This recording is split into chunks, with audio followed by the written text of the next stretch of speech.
स्वागत है आपको ज्ञापन एकेडमी के इस बहुत ही शानदार 18 2.0 बैच के साथ। तो हो जाइए तैयार, क्योंकि सिलेक्शन छीन लेना है इस बार और सपने को करना है साकार। तो हो जाइए तैयार, वीडियो शेयर करने के लिए एक बार, और चैनल पर नए हैं तो सब्सक्राइब भी कर दो एक बार। चलिए सेशन की शुरुआत करते हैं। बहुत ही मजेदार तरीके से आज का ये सेशन पूरी तरीके से जो है ना हम समाप्त करने वाले हैं। बहुत ही अच्छे ढंग से बहुत नए नए प्रश्न रहेंगे, कुछ प्रीवियस भी प्रश्न रहेंगे, और आपके लेवल की जांच करने का ये एक बहुत ही ज़बरदस्त और इम्पोर्टेंट सेशन साबित होगा। तो चलिए, अगर आप मेरे वीडियो को अभी फिलहाल रिसेंटली जैसे ही अपलोड हुआ अगर आप देख रहे हैं, वीडियो प्रीमियर देख रहे हैं, तो हर क्वेश्चन के साथ आप आंसर करेंगे, और जैसे ही वीडियो अगर ख़त्म हो जाता है तब अगर आप देख रहे हैं तो कहीं ना कहीं से आप वीडियो के कमेंट सेक्शन में सभी क्वेश्चनों का आंसर आप लिख देंगे, है ना।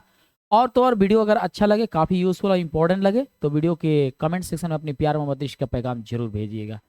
डीएलएड के जितने भी आप सभी छात्र हैं, सभी के हित में बहुत ही ज़बरदस्त हम लोग तैयारी करने में और कराने में लगे हुए हैं। आपको आपकी सपने साकार करने के लिए हम लोग पूरा उतारू हो चुके हैं। चलिए, वीडियो इस वक्त जैसे ही वीडियो प्रीमियर चल रहा है अगर आप देख रहे हैं, तो सबसे पहले आप सभी को गुड इवनिंग, और हो सकता है कि वीडियो अपलोड होने के बाद मॉर्निंग में देख रहे होंगे तो आप सभी को गुड मॉर्निंग, और अगर आफ्टरनून के समय में देख रहे होंगे तो गुड आफ्टरनून। सेशन की शुरुआत करते हैं। इससे पहले कि उधर से अगर आप लोग सलाम कर रहे हैं तो वालेकुम अस्सलाम, और जो लोग राधे राधे बोले उन्हें राधे राधे। चलिए सेशन की शुरुआत करते हैं। जैसे कि आप सभी को पता है कि बिहार डीएलएड का ये जो है ना ये कुल मिला जुला करके ये 18वां दिन है। मतलब जो हम कॉम्बिनेशन वाला का जो क्लास चला रहे हैं ना, जो कंबाइंड वाला क्लास चला, जिसे एक बार में साइंस और इंग्लिश का जो हम अति महत्वपूर्ण प्रश्न लेकर के जो आ रहे हैं ना, वो आज 18वां दिन है। और आपके सपने को साकार करने के लिए, है ना, साकार करने के लिए आपको सरकारी कॉलेज दिलाने के लिए, है ना, सरकारी कॉलेज दिलाने के लिए, है ना, हर तरीके से हर संभव प्रयास किया जा रहा है। और उम्मीद करते हैं कि अभी तक जिस तरीके से आप तैयारी में हैं और यही तैयारी मतलब जारी रहे, और एग्ज़ाम के पहले तक अगर आप अपनी कंटिन्यूटी और अपनी निरंतरता का ख्याल रखें तो उम्मीद करते हैं कि आपको सरकारी कॉलेज मिलेगी। चलिए पहले क्वेश्चन की ओर बढ़ते हैं। पहला प्रश्न क्या कह रहा है, जरा गौर कीजिएगा, बहुत ही जबरदस्त और इंपॉर्टेंट प्रश्न है। क्वेश्चन कर रहा है कि इनमें से कौन एक अधातु परंतु विद्युत का सुचालक है। यानी कि आपको पता होना चाहिए कि बहुत सारे मतलब लगभग अधातु विद्युत के कुचालक ही होते हैं, लेकिन ये पहला ऐसा अधातु है जो अधातु होने के बाद भी विद्युत का सुचालक है। यानी कि सुचालक का मतलब होता है अच्छा चालक, है ना। तो बताइए, क्या लोहा, क्या तांबा, क्या चांदी? अरे भाई, इसकी बात करें, इसकी बात करें, इसकी बात करें, अगर ये तीनों की बात करें ये तो धातु हो गए। बट कार्बन का एक अपरूप होता है, हीरा का एक अपरूप होता है जिसको ग्रेफाइट के नाम से जानते हैं, यह एक अधातु है। क्या है? अधातु है। और अधातु होने के बावजूद भी यह विद्युत का एक अच्छा सुचालक है। अगर आप वीडियो प्रीमियर देख रहे हैं तो जरूर कमेंट सेक्शन में अपने आंसर की साझा कीजिए। चलिए आगे बढ़ते हैं और अगले प्रश्न पर वार करते हैं। यहां देखिएगा, ऑक्सीजन से अभिक्रिया करके अम्लीय ऑक्साइड कौन बनाती है? ओ माय गॉड, कोई ऐसा तत्व का नाम बताइए जो ऑक्सीजन से अभिक्रिया करके अम्लीय बनाए। यानी कि हमने बताया है कि अम्ल तभी बनता है, अम्ल तभी बनता है जब तत्व के बीच अभिक्रिया हो। अब आप कहेंगे सर किसी भी प्रकार का तत्व हो जाए? हम बोले नहीं, सुनिए, अगर तत्व अधातु है, तत्व अधातु है और दूसरा भी तत्व भाग लेने वाला अधातु है, तो समझ लेना कि ये अम्ल बनेगा। लेकिन अगर ये तत्व धातु है और दूसरा तरफ माने एक तरफ माने चूंकि अभिक्रिया में भाग लेने वाले अभिकारकों में एक तत्व धातु है और दूसरा तत्व अधातु है ना, तो समझ लेना कि यह क्षार बनेगा, है ना। अब देखो मामला को सेट कर लो, ऑक्सीजन तो अधातु है, क्या है? अधातु है। अब बात आती है कि ठीक है, तो यहाँ पर क्या कर रहा है, अम्लीय ऑक्साइड बनाना है, तो हम क्या करेंगे, किसी अधातु से अभिक्रिया करा देंगे। ऑप्शन डी 100% राइट आंसर हो जाएगा। अब अधातु से अभिक्रिया कराएंगे, खुद ब खुद अम्लीय ऑक्साइड बन जाएगा, अर्थात अम्ल बन जाएगा। यहाँ देखो, वैसे तत्व जिनमें धात्विक तथा अधात्विक दोनों गुण मौजूद होते हैं उसे क्या कहा जाता है? बड़ा प्यारा क्वेश्चन पूछ दिया जी। अगर इस तरीके के प्रश्न आ जाए तो फिर टेंशन लेने की बात ही नहीं है। यहाँ देखिए, धातु है कि अधातु है कि उपधातु है कि इनमें से कोई नहीं, बताइए। इसमें नो डाउट बहुत ही आसान प्रश्न है। अगर आपको धातु अधातु का और उपधातु का बहुत ही अच्छा ज्ञान मिला है इबादत सर से, तो फिर वीडियो के कमेंट सेक्शन में अपने जो है ना आंसर की साझा जरूर कीजिए। ये क्या है कि देखो, धातु जो ठोस होते हैं, अधातु जो गैसीय अवस्था में होते हैं, धातु जो विद्युत का सुचालक होते हैं, अधातु जो विद्युत के कुचालक होते हैं। अलग बात है कि इसके अलग अलग अपवाद होते हैं, बट जो धातु अधातु है ना, जो धातु अधातु दोनों के गुण रखते हैं उसे उपधातु कहते हैं। ये वही क्वेश्चन पूछा है कि तत्व जिनमें धात्विक तथा अधात्विक दोनों के गुण मौजूद होते हैं। जैसे कि मान के चलो, धातु अगर मेल हो गया तो अधातु फीमेल हो गया, और जो मेल फीमेल दोनों का गुण रखता है उसको क्या कहते हैं, किन्नर कहते हैं। जैसे कि आप ट्रेन वगैरह या कहीं सफर करते होंगे तो कहीं किसी रास्ते में अगर मिल जाए किन्नर, तो आप देख लेना वो दोनों का गुण रखता है ना। तो उपधातु हो गया जो दोनों का गुण रखता है। यहां देखेंगे अगला प्रश्न है कि जीवाणु से होने वाले प्रमुख रोग कौन कौन है। लो भाई, जीवाणु से होने वाले तो मैंने लिखवाया ना, दीदी प्लेट वाश कर दूं तो डी से डिप्थेरिया है ना, डायरिया है ना, प्लेग तो प्लेग तो पहले आ गया है ना, निमोनिया है ना, इवन टेटनस टाइफाइड भी है तो टाइफाइड और टेटनस भी है ना। और हैजा 6 लिखवाए हो चाहे ना लिखवाए हो, बट इतना जान लीजिएगा कि जब 2 हो गया तो इनमें से सभी इज राइट आंसर। अगर हैजा और 6 में थोड़ी सी अगर गड़बड़ाहट हो रही है तो कोई बात नहीं है, 2 ऑप्शन अगर सही हो रहा है तो इसका मतलब कि उपरोक्त सभी आंसर सही हो जाएगा। यहाँ पर देख सकते हैं अगला प्रश्न, अम्ल वर्षा का पीएच मान कितना होता है। अच्छा, एक बात आपको पता है कि नहीं है कि पीएच, सुनिएगा ध्यान से, पीएच किसे कहते हैं भाई। पीएच स्केल का खोज सोरेनसन ने किया था, है ना। और आपको पता होना चाहिए ये potence of hydrogen, potence of है ना, पोटेंस ऑफ है ना, पोटेंस ऑफ हाइड्रोजन है ना। अब यहाँ पर आप देखेंगे ये पीएच स्केल की है ना 0 से शुरू होकर के 14 तक होता है और बीच में 7 होता है। 7 का मतलब होता है उदासीन, 7 का मतलब होता है उदासीन। 14 का मतलब होता है अगर पीएच मान 14 आ गया, माने पीएच मान अगर 14 आ गया तो समझ लेना कि प्रबल क्षार है। क्या है, प्रबल क्षार है। और 0 हो गया तो प्रबल अम्ल है, प्रबल अम्ल है। 7 के नीचे वाला अम्ल होता है, 7 के ऊपर वाला क्षार होता है ना। ये क्या हो जाएगा, ये वाला क्षार हो जाएगा और ये वाला क्या हो जाएगा, अम्ल हो जाएगा। लेकिन बिछुआ में वाला क्या होता है, उदासीन हो जाता है ना। तो आपको पता होना चाहिए। अब बात आती है कि यहाँ पर अम्ल वर्षा का पीएच मान, यानी कि अगर अम्ल भी है तो कितना से कम हो जाए तो लगेगा कि बहुत अम्लीय वर्षा हो रही है, तो 5.6 से कम हो जाए तो अम्लीय वर्षा माना जाता है। वरना अगर इसके ऊपर है तो लगभग लगभग क्षार के करीब ही होता है या उदासीनता के करीब ही होता है ना। चलिए बात करते हैं कि निम्नलिखित में से कौन सी धातु है, एंटीमनी की, ग्रेफाइट की, लोहा की, आर्गन। अब बात आती है भाई एंटीमनी की, बात आती है ग्रेफाइट की, बात आती है आर्गन की। तो ये सब क्या है, अधातु है। कुछ अधातु तो कुछ उपधातु, लेकिन लोहा एक ऐसा तत्व है जो अपने आप में धातु है, लोहा है ना, जिसका संकेत क्या होता है, Fe, फेरस है ना। चलिए अब बात करते हैं अगला प्रश्न, मिश्रण 2 प्रकार के होते हैं, सही युग्म को चुने। ओ माय गॉड, मिश्रण जो होता है ना, मिक्सर, सुनिएगा, मिक्सर जो है ना, मिक्सर, ये 2 प्रकार के होते हैं। एक होते हैं समंगी मिश्रण है ना, और एक होते हैं विषमांगी मिश्रण, विषमांगी मिश्रण। समंगी मिश्रण किसे कहते हैं भाई, एक ऐसा मिश्रण, मतलब पहले तो बात आती है कि मिश्रण किसे कहते हैं भाई। पहले तो आपको पता होना चाहिए कि 2 पदार्थों का मिलाए, 2 पदार्थों है ना का मिलना, है ना, मिलना क्या कहलाता है, मिश्रण कहलाता है। 2 पदार्थों का मिलना मिश्रण कहलाता है।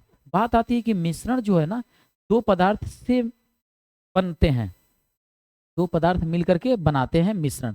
तो जब मिश्रण कोई भी पदार्थ हो या कोई विलयन हो, अगर ये 2 पदार्थ मिले हैं या 2 से अधिक पदार्थ मिले हैं तो 2 प्रकार के मिश्रण होते हैं। एक ऐसा मिश्रण जो मिलने के बाद पता ही नहीं चले कि ये आपस में मिला हुआ है, मिलने के बाद पता ही नहीं चले कि ये 2 पदार्थ आपस में मिला है। जैसे चीनी नमक पानी का घोल अगर देखो तो पीने के बाद पता चलता है अच्छा ये नॉर्मल एक ORS तैयार किया गया, बट पानी के अंदर अगर डस्ट चला जाए तो दूर से ही पता चल जाता है कि पानी जो है ना पूरी तरीके से डस्ट से भर चुका है। तो एक ऐसा मिश्रण जो मिलने के बाद पता ही नहीं चले कि दो पदार्थ आपस में मिला है उसे समांगी कहते हैं, और एक ऐसा मिश्रण जो मिलने के बाद दूर से ही पता चल जाए कि वो दो पदार्थ मिला हुआ है उसको विषमांगी कहते हैं। इसको इंग्लिश में कहते हैं होमोजीनियस, होमोजीनियस है ना, और इसको कहते हैं हेट्रोजीनियस, है ना, हेट्रोजीनियस, है ना।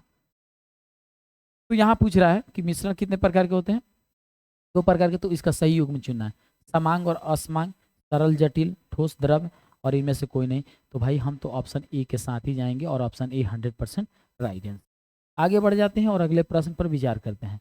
न्यूट्रॉन के आविष्कारक कौन है? जैसे कि मैंने एक ट्रिक बताया था, ईट पर, है ना, नाच, ईट पर नाच, ये एक बहुत ही शानदार ट्रिक है ना। यहाँ पर देख सकते हैं, ई से हो गया इलेक्ट्रॉन, है ना, क्या हो जाएगा, इलेक्ट्रॉन, ट से हो गया थॉमसन, थॉमसन, प से हो गया प्रोटॉन, प्रोटॉन, और र से हो गया रदरफोर्ड, रदरफोर्ड, है ना। ना से हो गया न्यूट्रॉन, है ना, न्यूट्रॉन, और च से हो गया चैडविक, चैडविक। अब देख लो, इलेक्ट्रॉन की खोज थॉमसन ने किया, प्रोटॉन की खोज रदरफोर्ड ने किया, न्यूट्रॉन की खोज चैडविक ने किया। तो न्यूट्रॉन की खोज चैडविक कहीं दिया है, yes, option B 100% right answer. चलिए आगे बढ़ जाते हैं और अगले प्रश्न पर विचार करते हैं।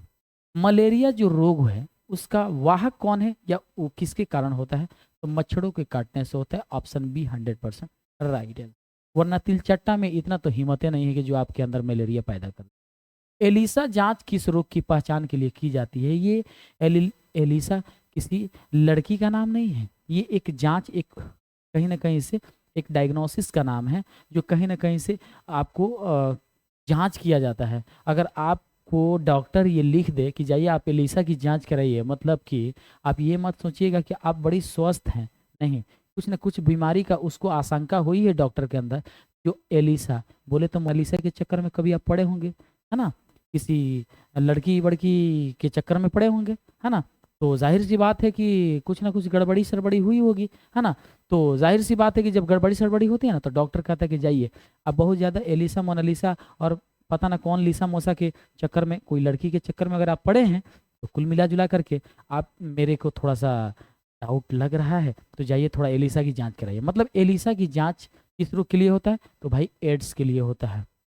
और एड्स आपको पता होना चाहिए कि सिर्फ सेक्सुअल रिलेशनशिप के दौरान ही ये नहीं फैलता है, बल्कि हो सकता है कि अगर आप किसी जंग लगा हुआ ब्लेड से, अगर आप दाढ़ी बनवाने या फिर सेविंग करवाने के लिए अगर आप जाते हो, या बाल कटवाने के लिए जाते हो, अगर किसी को पहले से अगर है और उस ब्लेड से अगर आपको धक्का चांस दिया ना, तो आपको भी हो सकता है। या मान के चलो कि कोई ऐसा ब्लेड जो पुराना है, यूज किया हुआ, हवा और मान के चलो नमी के संपर्क में अगर जंग खा गया ना, तो फिर भी एड्स होने की संभावना हो जाती है। तो कुल मिला जुला करके एड्स की रोगों की जांच के लिए एलिसा जांच की जाती है। अपने एड्स से अगर आप पीड़ित हैं तो एलिसा जांच के द्वारा पता चल जाता है ना। चलिए आगे बढ़ जाते हैं और अगला प्रश्न, इनमें से कौन सी संक्रामक बीमारी नहीं है? ओ माय गॉड, इनमें से कौन है जो संक्रामक बीमारी? ये संक्रामक बीमारी क्या कहलाता है भाई? संक्रामक बीमारी मतलब संपर्क में, संक्रामक बीमारी माने संपर्क में जाकर, ठीक है ना, पकड़ने वाली बीमारी, है ना, पकड़ने वाली, ये क्या होती है? बीमारी होती है ना। संपर्क में जाकर पकड़ने वाली क्या होती है? बीमारी होती है ना। तो इनमें से कौन संक्रामक है, यानी कॉन्टेजियस डिजीज बोला जाता है, कॉन्टेक्ट डिजीज बोला जाता है, कॉन्टेजी, है ना, अस डिजीज बोला जाता है ना, डिजीज बोला जाता है। अब आपको पता होना चाहिए कि डायरिया है कि हैजा है कि एड्स है। नहीं नहीं, ये क्वेश्चन पूछ रहा है ना कि नहीं है। सुनिएगा, इनमें से कौन सी संक्रामक बीमारी नहीं है? तो ये जो हीमोफीलिया है ना, जो ब्लड रिलेटेड प्रॉब्लम होता है ना, तो ये क्या होना है? जीनेटिक चलता है, ये संक्रामक नहीं होता है। एड्स हो सकता है, हैजा हो सकता है, डायरिया हो सकता है, बट ऑप्शन डी नहीं हो सकता है हीमोफीलिया, ये ब्लड रिलेटेड प्रॉब्लम होती है। चलिए आगे बढ़ जाते हैं। एनीमिया नामक बीमारी किस पोषक तत्व की कमी से हो जाती है? एनीमिया जो है ना, ये है एक बीमारी जिसका नाम है खून की कमी होना, खून की कमी होना, खून की कमी होने वाली बीमारी है। अगर आप के शरीर के अंदर खून की कमी हो गई है तो आपका शरीर पीला पड़ने लगेगा। इट मीन्स डैट कि एनीमिया नामक बीमारी जो पोषक तत्वों की कमी से होती है, इसे डायरेक्ट पता चलता है कि वो पोषक तत्व तो क्या होगी जिसकी वजह से आपके अंदर की खून की कमी दूर हो जाएगी। तो आपको ना हीरा खाना पड़ेगा, ना तांबा, ना जस्ता, लोहा वाला चीज। और लोहा सबसे ज्यादा हरी साग सब्जियों में मिलता है, उसके बाद से केला वगैरह में मिल सकता है कि नहीं है। चलिए अगला प्रश्न, कौन सी रक्त कोशिकाएं शरीर की सैनिक कहलाती है। ओ माय गॉड, समझ रहे हो ना, आपके शरीर के अंदर जो रक्त होती है ना, रक्त है ना, तो कहीं ना कहीं से वो रक्त जो होती है ना, वो आप जानते हैं ना, WBC RBC। तो आपको पता होना चाहिए कि कौन सी रक्त कोशिकाएं हैं जो शरीर की सैनिक की तरह काम करती है, एकदम मैंने समझिए तो एज ए फोर्स की तरह काम करती है ना, आपकी रक्षा करती है। तो वो है WBC, है ना, WBC। तो ऑप्शन ए 100% राइट आंसर। आगे बढ़ते हैं और अगले प्रश्न पर वार करते हैं। निम्नलिखित में से कौन प्राथमिक रंग नहीं है। प्राथमिक रंग नहीं है मतलब कि पीनाला तो है ना, ये तो है, लेकिन ये वाला नहीं है, इसलिए ऑप्शन सी 100% राइट आंसर हो जाएगा। आगे बढ़ जाते हैं और देखते हैं अगले प्रश्न। तरल धातु है यानी जो कमरे के तापमान पर तरल अवस्था में हो, या फिर मान के चलिए एक नॉर्मल तापमान पर अगर वो तरल अवस्था में हो, मतलब कि तरल धातु के बारे में पूछ रहा है, तो वो पारा है। क्या है भाई, पारा है। आगे बढ़ जाते हैं, यहाँ देखते हैं कि मनुष्य में विषाक्त नाइट्रोजन युक्त अपशिष्ट और अतिरिक्त पानी का उन्मूलन हो जाता है। भाई होता है तो किसके द्वारा होता है, तो वो होता है उत्सर्जन के द्वारा। किसके द्वारा होता है, उत्सर्जन के द्वारा होता है। बहुत ही शानदार, आप लोग आंसर करते जा रहे हैं, है ना। यहाँ देखिएगा, साधारण सूक्ष्मदर्शी में प्रयुक्त लेंस है, मान के चलिए एक सिंपल माइक्रोस्कोप आपने तैयार कर दिया, तो उसमें जो लेंस इस्तेमाल होता है वो अवतल होता है कि बेलनाकार होता है कि उपयुक्त में से कोई नहीं कि उत्तल। तो मैं बता रहा हूँ ऑप्शन बी हो जाएगा, उत्तल लेंस का प्रयोग किया जाता है और 100% राइट। यहाँ देखेंगे राइबोसोम निम्नलिखित में से किसके लिए कार्यस्थल है। आपको पता होना चाहिए कि इंडो जो प्लाज्मिक रेक्टिकुलम होता है ना, इस पर दो प्रकार के सतह दिखाई देता है। एक होता है सॉफ्ट इंडोप्लाज्मिक रेक्टिकुलम, है ना, और दूसरा होता है रफ इंडोप्लाज्मिक रेक्टिकुलम, है ना। अब यहाँ पर जो सॉफ्ट इंडोप्लाज्मिक रेक्टिकुलम है वो वसा का निर्माण में सहायक होता है, और जो रफ इंडोप्लाज्मिक रेक्टिकुलम है वो क्या करता है, प्रोटीन के लिए जिम्मेदार होता है, मतलब प्रोटीन संश्लेषण का कार्य करते हैं, प्रोटीन को स्टोर करता है। अब यहाँ पर रफ इंडोप्लाज्मिक में छोटा छोटा खुरदुरा एक सतह होता है जिसके द्वारा प्रोटीन संश्लेषण का कार्य होता है। अब इस छोटका जो कण दिखाई दे रहा है ना, खुरदुरा सतह, उसी को क्या बोला जाता है, राइबोसोम बोला जाता है। जिसको इस राइबोसोम को प्रोटीन की फैक्ट्री कहा जाता है। इस राइबोसोम को प्रोटीन की फैक्ट्री कहा जाता है। इस राइबोसोम को प्रोटीन की फैक्ट्री कहा जाता है। राइबोसोम निम्नलिखित में से किसके लिए कार्यस्थल है, तो प्रोटीन संश्लेषण के लिए आपको बता दें। Option A 100% right answer. आगे बढ़ जाते हैं और देखते हैं पित्त रस किससे बनता है। पित्त रस किससे बनता है, तो जाहिर सी बात है कि यकृत से बनता है, लीवर से बनता है ना। अब चलिए अगला प्रश्न देखते हैं। निम्नलिखित में से क्या प्रकाश संश्लेषण की प्रक्रिया का एक अनिवार्य भाग नहीं है। मान के चलो कि फोटोसिंथेसिस क्या है फोटोसिंथेसिस जिसको कहते हैं प्रकाश,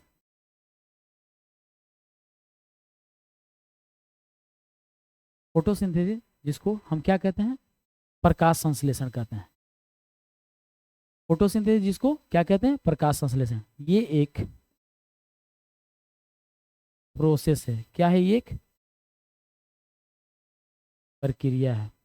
फोटोसिंथेसिस जिसको हिंदी में कहते हैं प्रकाश संश्लेषण, यह एक प्रकार की प्रक्रिया है जिस प्रक्रिया के द्वारा, इस प्रोसेस के द्वारा पौधे अपना भोजन तैयार करते हैं और भोजन तैयार कर खुद को संश्लेषित करते हैं, यानी खुद को संश्लेषण करते हैं, यानी कि खुद को ऑब्जर्व करके अपना वृद्धि और विकास करते हैं। तो लिखा है निम्नलिखित में से क्या प्रकाश संश्लेषण की प्रक्रिया का एक अनिवार्य भाग नहीं है। तो सूर्य का प्रकाश तो चाहिए, कार्बन डाइऑक्साइड भी चाहिए, जल भी चाहिए, लेकिन नाइट्रोजन की जरूरत नहीं है, इसलिए ऑप्शन सी 100% राइट आंसर, है ना। चलिए आगे बढ़ जाते हैं और अगले, नहीं अब तो क्वेश्चन खत्म हो गया ना। अब आप कहेंगे सर पूरा सेशन खत्म हो गया क्या, हम बोले नहीं, पूरा सेशन कैसे खत्म हो जाएगा। अभी तो आप तैयार हो जाइए नेक्स्ट इंग्लिश के लिए, है नेक्स्ट टू, है ना, इंग्लिश।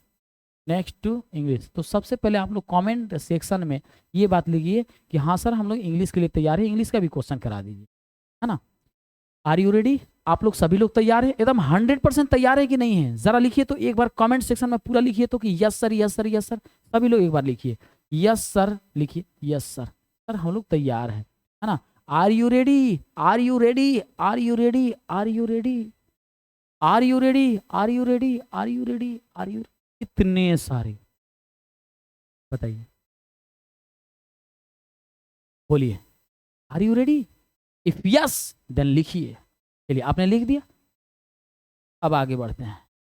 यहां देखिए, fill up the blank with the correct option, each boy and each girl. सुनिएगा, fill up the blank with the correct option, each boy and each girl, यानी कि प्रत्येक की बात हो रही है। प्रति प्लस एक बराबर होता है प्रत्येक, है ना। यानी कि ये सिंगुलर सब्जेक्ट की तरह काम कर रहा है। इसका मतलब कि सिंगुलर हेल्पिंग वर्ब भी चाहिए, हैव तो होगा नहीं, वेयर तो होगा नहीं, आर तो होगा नहीं। ऑप्शन नंबर ई 100%। आगे बढ़ते हैं, क्वेश्चन पूछ दिया है कंडीशनल से, और मैंने तो कंडीशनल पढ़ाया है ना। वी खाली स्थान breakfast if we arrive so late, यानी कि जब इंडेफिनिट में है तो मामला फ्यूचर इंडेफिनिट में हो जाएगा, यानी विल सेल में रहता है तो मामला प्रेजेंट इंडेफिनिट में चला जाता है। वुड नॉट तो होगा नहीं, डू नॉट तो सॉरी रुक जाइए, हाँ डू नॉट तो होगा नहीं, हैव नॉट तो होगा नहीं, हो जाएगा we will not breakfast, we will not have breakfast if we arrive so late, है ना। तो चलिए ऑप्शन बी 100% राइट है। आइए बात करते हैं, यहाँ पर क्या बोल रहा है कि which punctuation marks is use to express sudden change in feeling और इमोशन। जब आपके अंदर हृदय से निकली हुई अचानक सी कोई बातें होती है ना, तो आप हृदय की अचानक से निकली हुई बातों को जो आप जिस शब्द को इस्तेमाल करते हैं उसके पास कौन सा पंक्चुएशन मार्क लगाते हैं, तो आप कहेंगे कि कोटेशन मार्क, तो हम कहेंगे नहीं, सेमीकोलन तो हम कहेंगे नहीं, कोमा तो हम बोलेंगे नहीं, क्या चीज़ लगेगा? एक्सक्लेमेशन मार्क लगेगा। Option D 100% right answer, option D 100% right answer. Next question है क्या चीज़ कि a sentence has been in active out of the four alternative, मतलब एक्टिव पैसिव वॉइस से रिगार्डिंग क्वेश्चन है ना। तो दे विल फॉरगेट इट, मैंने आपको एक बहुत ही अच्छा शानदार लॉजिक ट्रिक बताया है। क्या बताया है? जब भी मामला विल में हो तो विल बी के अनुसार बदल जाएगा, इसके और प्लस V3, बस ये देख लो ना सीक्वेंस। यहाँ पर देखो बीइंग है ना, नहीं होगा, विल बी यहाँ है, हैज बीन है नहीं होगा, वुड भी नहीं होगा, यानी कि it will be forgotten by them, 100% B right answer. अब आइए आगे बढ़ते हैं, पूरा के पूरा जो है ना, मतलब पूरा का पूरा सिस्टम जो है ना, ये पूरा लॉजिक और ट्रिक आपके दिमाग में मैं फिट कर दिया हूँ। थोड़ा सा देख लो बैटरी है कि नहीं, हाँ चलिए अभी बैटरी है। चलिए, Ramesh has not eaten breakfast till now. लो, ये डायरेक्ट इनडायरेक्ट स्पीच से रिगार्डिंग क्वेश्चन है ना, थोड़ा सा गौर कीजिएगा। रमेश हैज नॉट, तो हैज नॉट तो पहले तो हैड नॉट के अनुसार बदल जाएगा, है ना। अब देख सकते हो यहाँ पर हैव नॉट है काट दो, हैज नॉट है काट दो, हैड नॉट है यहाँ, डिड नॉट है काट दो, ऑप्शन सी 100% राइट आंसर। और टाइम चैट के हिसाब से जाओगे तो टिल नाउ इसके अनुसार बदल जाएगा, दैट टाइम के अनुसार से, ऑप्शन सी 100% राइट आंसर। आगे बढ़ते हैं, यहाँ क्या कह रहा है? Conditional sentence, if he forgot है subject plus main verb two plus object, है ना। If he forget about it आई खाली स्थान, तो यहाँ पर जब पास्ट में हो तो इसका सेकेंड क्लाउज की इसमें चला जाएगा, उड शुड कुड के हिसाब से चला जाएगा। और देख सकते हैं कि विल तो होगा नहीं, हैड तो होगा नहीं, हैव तो होगा नहीं, वुड हो जाएगा, option C 100% right answer.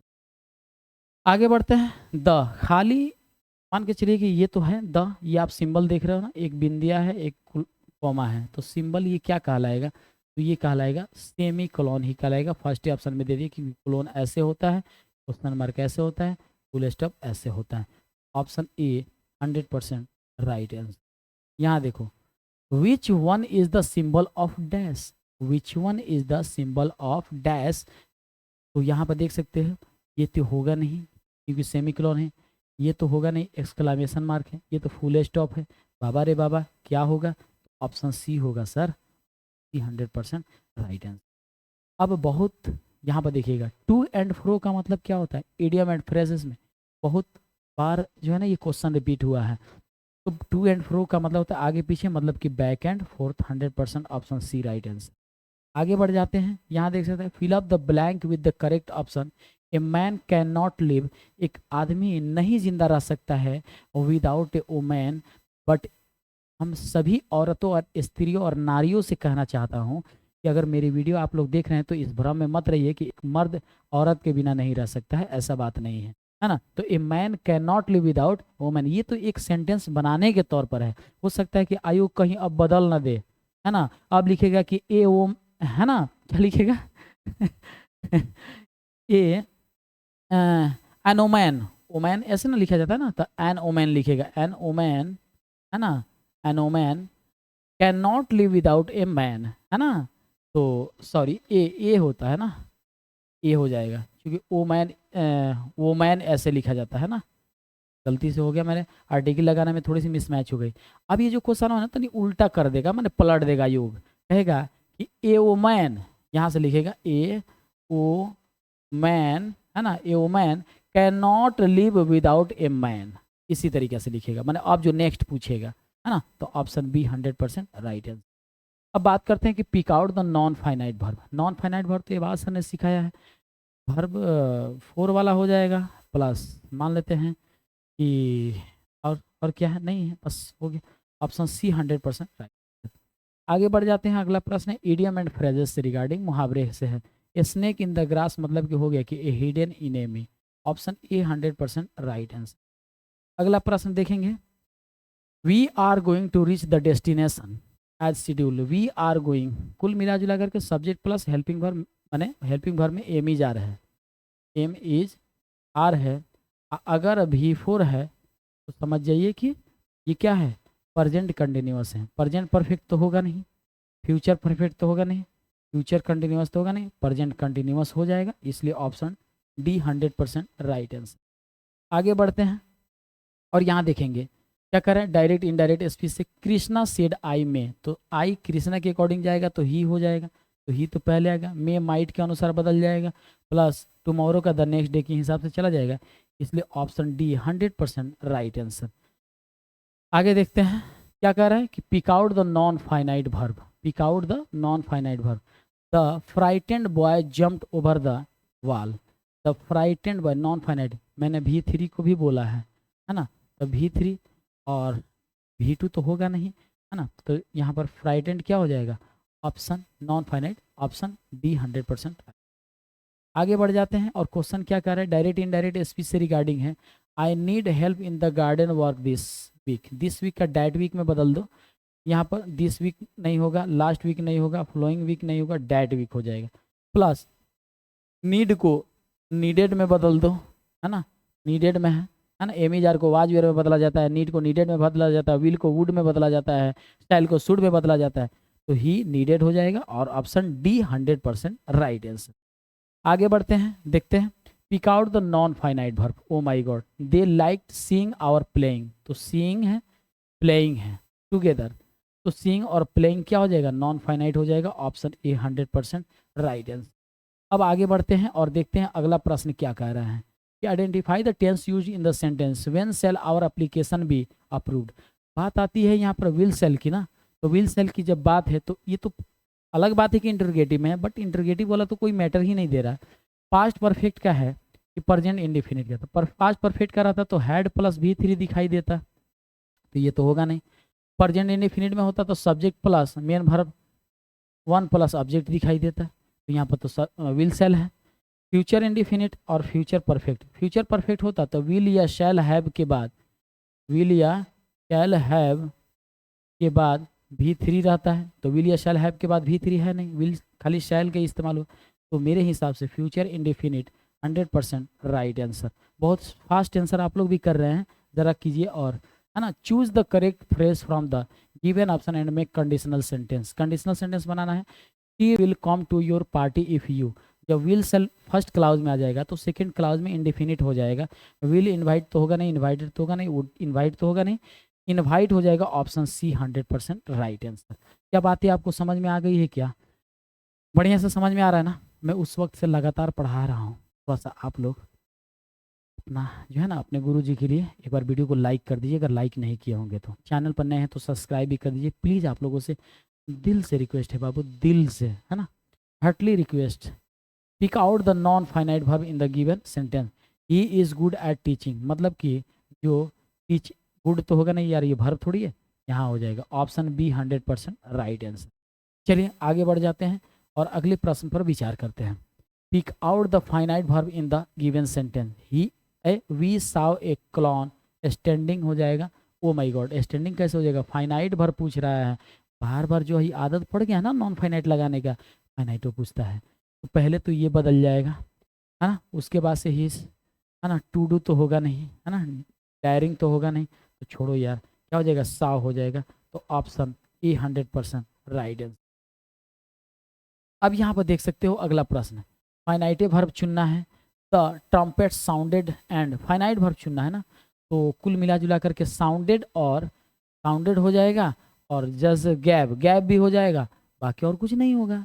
To begin तो होगा ही नहीं भाई, नहीं होगा भाई, तो साउंडेड और गैब हो जाएगा, और ऑप्शन कहीं ना कहीं से क्या हो जाएगा। लेकिन मैं एक बात बताऊंगा, द ट्रम्पेट्स साउंडेड, है ना, तो यहाँ पर मेरे हिसाब से ट्रम्पेट्स साउंडेड एंड द जज गैब, है ना, द ट्रम्पेट्स साउंडेड, है ना, ट्रम्पेट का साउंडेड किया गया साउंड, है ना, तो ये तो मेन वर्ब टू की तरह व्यवहार कर रहा है, तो भक्त इसको हटाओ, भक्त, है ना, इतना बुड़बक थोड़ी है। जैसे ही मेन वर्ब टू फील होगा ना तो उसको तो हटा देंगे।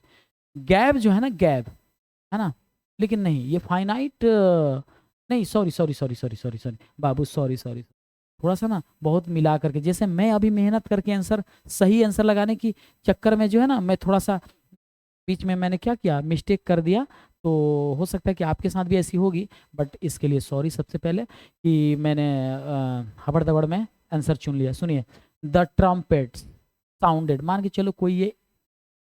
चलो कोई गैजेट है जिससे साउंड किया गया, है ना, तो साउंड किया गया, एंड द जज। और पता है मैं डायरेक्ट टू डायरेक्ट हिंदी ज़्यादा नहीं समझाने की कोशिश करता हूँ, काहे कि आप लोग को टफ लगने लगेगा। सुनिएगा, साउंडेड जो है ना, मान के चलिए कि द फ्राइटेंड पर्सन, यानी डरा हुआ आदमी, तो फ्राइटेंड V3 की तरह आता है कि नहीं, तो ये भी क्या है, V3 की तरह आता है, और ये एक नॉन फाइनाइट वर्ब की तरह व्यवहार कर रहा है, तो इसको छोड़ देंगे। एंड द जज गैब, तो डायरेक्ट मालूम है कि गिव का, है ना, गैब होता है, गिव का गैब V2 होता है, और प्लस गिवन V3 होता है, तो यहाँ पर तो पूरा 100% कंफर्म हो गया ना। बट यहाँ पर तो 100% कंफर्म हो रहा है कि V3 की तरह ही इस्तेमाल हो रहा है, इसलिए ये नॉन फाइनाइट है। और गैब जो है ना, सिंपल सिर्फ गैब, ये हो जाएगा आपका फाइनाइट वर्ब, क्योंकि फाइनाइट वर्ब भी पूछा, ऑप्शन बी 100% राइट आंसर।